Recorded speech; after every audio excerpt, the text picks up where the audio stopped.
र त्यहाँ भएका अनुभूतिहरू नजिकैबाट सुन्न पाइने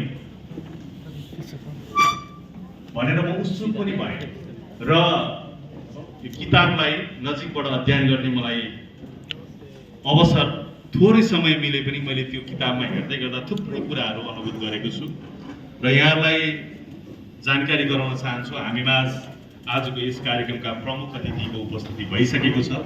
उहाँलाई सम्मान जनाइदिनुको लागि अनुरोध गर्न चाहन्छु। नेकपा एमालेका केन्द्रीय अध्यक्ष, नेपाल सरकारका पूर्व प्रधानमन्त्री सम्माननीय माननीय केपी शर्मा ओलीको उपस्थिति भइसकेको छ। उहाँलाई ससम्मान प्रमुख अतिथिको आसन ग्रहणको लागि हार्दिक हार्दिक अनुरोध गर्न चाहन्छु।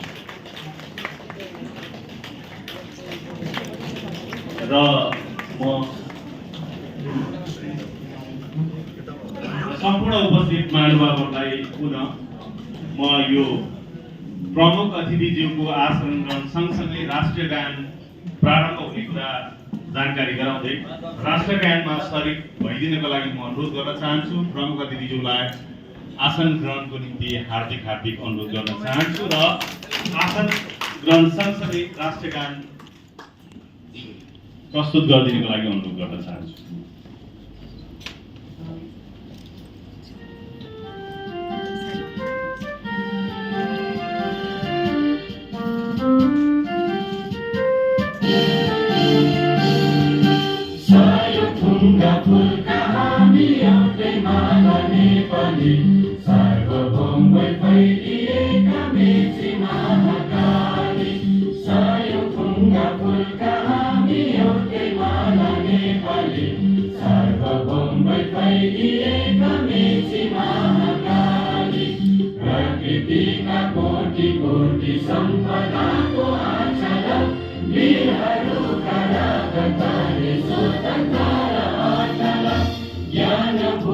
शान्ति भूमि तराई पहाड हिमाल अखण्ड यो प्यारो हाम्रो मातृभूमि नेपाल।